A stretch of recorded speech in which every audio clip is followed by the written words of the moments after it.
Hey guys, on today's show, let's let's discuss this recent appeals court decision that basically is allowing this ridiculous $83 million judgment against Donald Trump regarding E. Jean Carroll to stand. Ridiculous. And then let's also discuss the Democrats are doubling down on crime and they're standing for illegals. And finally, there's a tranny gun ban being bandied about, and you might be surprised at my take on this. So stick around for all that today on the Angela Box Show. Hello, my name is Angela Box.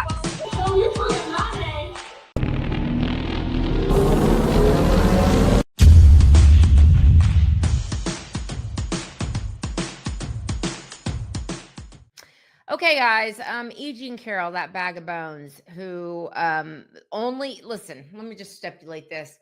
Only fellow double baggers and fatties and uggos actually believe that E. Jean Carroll was sexually assaulted by Trump. Like everybody believes that the story is bullshit, except of course the radical left lunatics that were sitting on a jury that completely disregarded every single thing that was factual in this case. Namely, let me break this down. First of all, E. Jean Carroll claimed that Trump raped her in a crowded department store, one Bergdorf Goodman, in 1996, that he followed her in to said department store, and he found her so alluring and attractive, which she is not.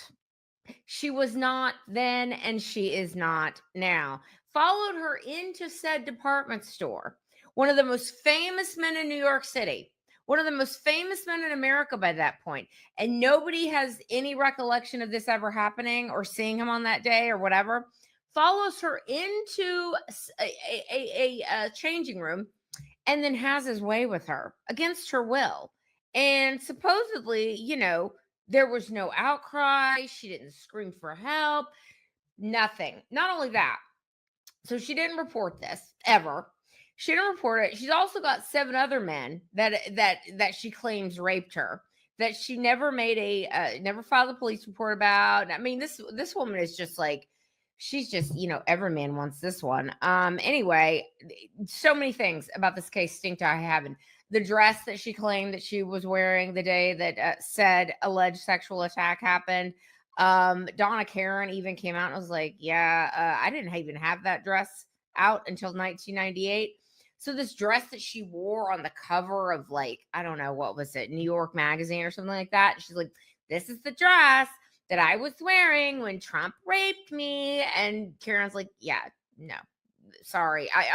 Does anyone believe Donna Karen wanted to come out and say, you're actually wrong on this because this didn't exist in 1998? Like, here's the deal with this ridiculous appeals court verdict.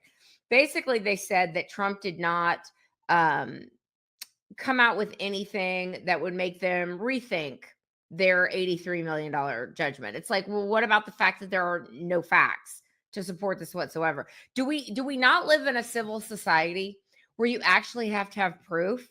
If you're going to accuse someone of sexual assault or rape or sexual battery or whatever, you got to have like some proof of this.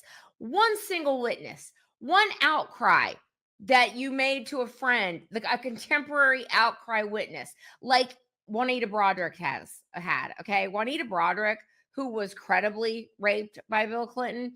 There are several outcry witnesses that she told when that happened, what happened, and they can come and say, yeah, she told me in whatever year this happened that Bill Clinton did this to her. Not one single person has come forward to say that she told them about this, and she was, E. Jean Carroll, she's just so upset and just whatever. Anyway, also this woman is a sex columnist. Now, there's nothing wrong with that. I'm not saying that sex columnists can't be sexually assaulted, but this woman claims to have, rape fantasies and thinks that rape is sexy. In fact, I'm going to remind you of what she said on the Anderson Cooper show. So roll that clip. Victim. You don't feel like a victim? I was not thrown on the ground and ravished. Which the word rape carries so many sexual connotations. This was not sexual. It hurt. But I think most people think of rape as it is a violent assault. It is not. I think most people think of rape as being sexy. Let's take a short break. Think of the fantasies. We're going to take a quick break. If you can stick around, we'll talk more on the other side. You're fascinating to talk to. Okay. Even Anderson Cooper was like, we got to go to commercial here because this is going off the rails. And then I'm going to roll the clip of her on Rachel Maddow's show after the initial judgment. And E. Jean Carroll was out there counting her money, saying that, she's going to be rich and she's going to go on a shopping spree with all you little double baggers. And here's that clip. To help shore up women's rights. Do you know what that might be, what that might look like? Yes, Rachel. Yes. Tell me. I had such great ideas for all the good I'm going to do with this money. First thing, Rachel, you and I are going to go shopping. We're going to get completely new wardrobes, new shoes, motorcycle for Crowley, new fishing rod for Robbie. Rachel, what do you want? Penthouse? It's yours, Nothing. Rachel. Penthouse and France? You want France? You want to go fishing in France? No? Oh, all right. Okay. That's a joke. So, yes, E. Jean Carroll is a liar. She is a double bagger extraordinaire. If you don't know what that means, look it up. Also, this whole ridiculous lawsuit has been funded by Reid Hoffman. Reid Hoffman, the co-founder of LinkedIn, a man who could give J.B. Pritzker a run for his job of the Hutt money. This guy that is alleged to be a good buddy of Jeffrey Epstein, a frequent traveler to Lolita Island. This guy was the one funding her lawsuit against Donald Trump. And again, we are talking about what I find so annoying and so, I don't even know what the word is I'm trying to say here. It's just mind-boggling to me that the same people who want to claim that, we should believe all women and whatever, we don't even get me started about that crap, because no, we should not believe all women. Okay. That is a fallacy. That is a lie. This gives actual people who have been sexually assaulted, this makes their cases harder and harder to prove. When these double bagger hags, bag of bones, skeleton ladies come out and be like, yeah, I don't have any proof whatsoever, but Trump raped me in 1996. And every single, feminist out there is like, yes, believe her, believe her. Again, where are the witnesses? You're telling me that one of the most famous men in New York followed you into a dressing room and nobody saw it. There was no video footage of it. You didn't tell anyone about this. Like, literally nobody believes you. Okay. Literally nobody but fellow double baggers believe you. Okay, lady. And this is what is so frustrating about the lawfare that is going on, because it's going on all over in these blue cities. Like, for example, Jeanine Pirro in DC has tried to bring a couple cases, like slam dunk cases, in front of DC grand juries, and they won't indict. Like the lady that literally said she wanted to disembowel Donald Trump, and she was in like a psychiatric hospital for a while because she was like, no, I'm really serious. I want to kill him. And Jeanine Pirro is trying to bring a case, and the DC grand jury is like, no. And then Judge Boasberg releases her on her own recognizance, like crazy. So you want to tell me, leftists, that, a jury found him guilty, and a jury that is populated by a bunch of Manhattanites? Give me an effing break. Same thing with his appeals court. Okay. This whole thing stinks to high heaven, and Trump needs to continue to fight this all the way to the Supreme Court, because his whole thing of, presidential immunity, it's like, whatever you got to do, throw it at the wall, see what sticks. But the long and the short of it is, she's lying. She made it up, and there's no evidence to support her ridiculous claims. So listen, heifer, listen, you bag of bones. I wouldn't get too comfortable counting that bag of money anytime soon, because what I hope happens is at the end of this is that you get sued. You get sued for defamation because you're a liar and nobody believes you. So this was an unfortunate development but it is what it is when we're dealing with never-ending lawfare by these filthy leftists. It's infuriating. Okay, over the weekend, a couple things. Dems they continue to double down on their defense of criminals. There were 3 such cases over the weekend where deranged Black men went on stabbing rampages, killed a beautiful Ukrainian immigrant lady who fled a war-torn country. Another one, I don't know if he killed this young boy. He certainly stabbed him, some little boy on a train. And then this other case, this woman just out on her walk, and some deranged Black man stabbed her. Crickets from the media. And does anyone think that if 3 vigilante white guys went around and just started stabbing just random Black people, do you think the media would maybe have a problem with this?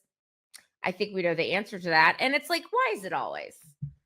Why is it always? And why is it that the people who don't want to acknowledge what's going on with Black crime, the fact that Black people make up about 13% of the population, Black men make up about 6 to 7%, and yet Black men are basically 6% of the population is responsible for about 47% of the violent crime in this country? Like, when do we want to have a discussion about that, media and Black leaders? When do we want to sit down and have a come to Jesus about that? But that's a whole other side issue. But they're doubling down on their love of crime, and they're doubling down on their love of illegal aliens.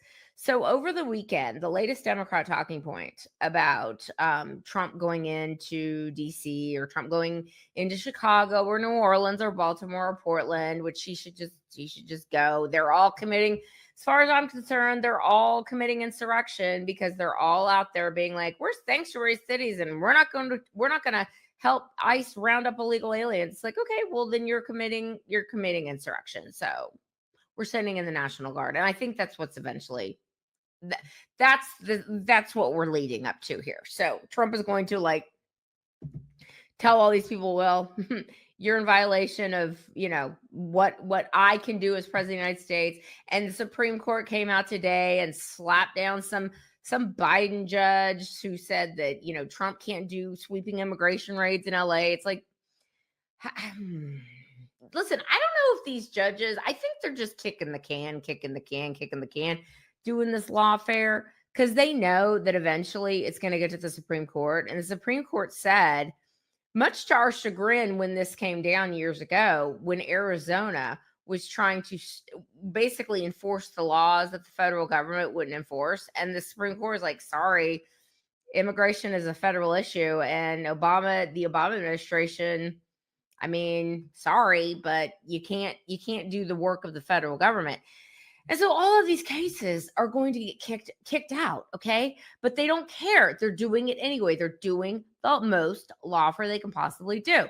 So even though the Supreme Court now has come out and said that, yes, the Trump administration has the right to deport as many illegals as they can get their hands on, suck it. It doesn't matter, because the Democrats are telling their constituents, telling the people in their cities and in their states, that citizens don't really matter. So J.D. Pritzker has come out and said that not only is he riding and dying for all the criminals and illegals in his state, those are his constituents. He also let the cat out of the bag over the weekend, where he was on some stupid show, doesn't matter what. I'm going to drop a clip in just a second, but he basically said that, yeah, this whole immigration thing is really being done because Trump wants to affect elections. Let's roll that clip, and then I'll talk about it. This is a part of his plan to do something really nefarious, which is to interfere with elections in 2026. He wants to have troops on the ground to stop people from voting, to intimidate people from going to the voting booth. So take note. That is what this is all about. Okay, so what he thought he was saying was that Trump was going to be cheating. I don't know how cleaning up voter rolls and getting rid of illegal aliens and stopping mail-in ballots and stopping drop boxes and requiring photo ID. I don't know how that's going to make it so that they can cheat, but Democrats know that if they don't have illegals and they don't have mail-in balloting and they don't have drop boxes and they don't have Voldemort machines that switch 6% of the vote one way to the other, and they don't have people that don't have to produce any ID to vote, yeah, they're not going to win elections. I mean, that is what he's saying. So if Trump is on track to deporting about 200, 300,000 illegals a year, I mean, it's a drop in the bucket. It is a drop in the bucket to how many we actually have. But if you talk about people who are self-deporting, and then all those efforts that are going on, certainly in blue cities and blue states primarily, like, let's target it there first. Yeah, you're going to be losing a lot of your constituents, I guess, JB Pritzker. So I would be worried too, because you have Democrats, you have no ideas. There's nothing that you have that there's nothing that you support that the American people support. Nothing. Okay. The porn is coming out of the libraries and the schools. You're not going to be able to trans children anymore. The illegal train is stopping. We're stopping crime. We're cleaning up DC. Basically, Donald Trump is showing the American people that every single thing that Democrats have done, every single thing, has been for the purposeful destruction of America and the American culture. And it is a frog in the boiling water situation, where for so many years and decades, really, Democrats have told us there's nothing we can do about these things. It's just, it's just the way life is in a city, I guess. And Trump's like, no, it doesn't have to be like this, because we're going to have crime go down 24% overall, violent crime down 24% in 3 weeks, carjackings down 84%. I mean, just everything. Proving once again that Democratic policies hurt people. And eventually the citizens of these cities are going to demand that they get some of this action too. So JB Pritzker and all these Democrats can, cry and complain and all the things they're doing. It's not going to matter, because Trump's going to roll in there anyway and use the Insurrection Act to do it. So we'll see how that goes. Okay, finally, there is scuttlebutt that the Trump administration is going to be putting a ban on selling weapons to transgender people. And, I don't know any conservative that is down for this. You cannot just wholesale block the selling of weapons to certain groups, okay? Like, that is not going to fly. If they try and do this, it's going to get shot down like immediately. Okay. It's not going to fly. It's not going to fly. What should be happening, and what the conversation that we need to be having, is how come all these trainees are shooting up schools all of a sudden? Could it be because Transtifa has been sold a massive bill of goods? And as I made a video last week that the transgender bubble is basically bursting right in front of our eyes, where these kids who have been brainwashed into thinking they can change gender and that they should, be able to mutilate their own bodies before they were 18 years old, encouraged by their psychotic Munchausen by proxy parents. This bill is now coming due. Okay. And so you've got a lot of mentally ill people who have been already groomed to be more mentally ill, who are now going out and doing these shootings. And the solution is not to stop selling weapons to transgender people. Like, I think this is like a test balloon that the Trump administration is putting out there to see what people will say. And people are like, no, you can't do that.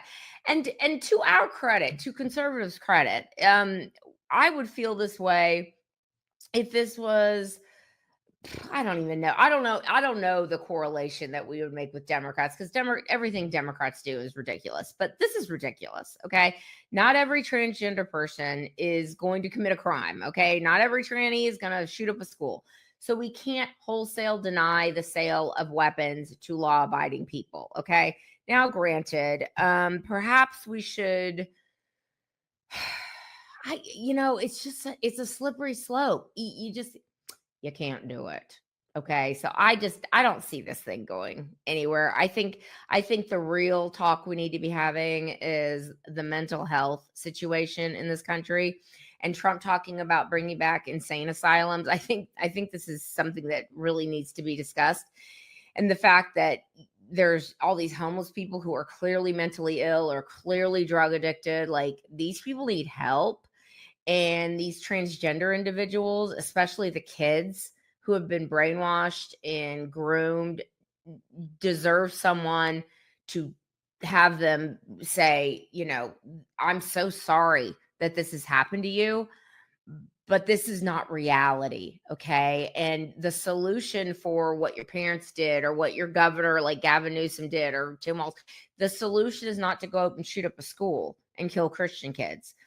The solution is to take it up with the people in your life who allowed you to do this while you were underage.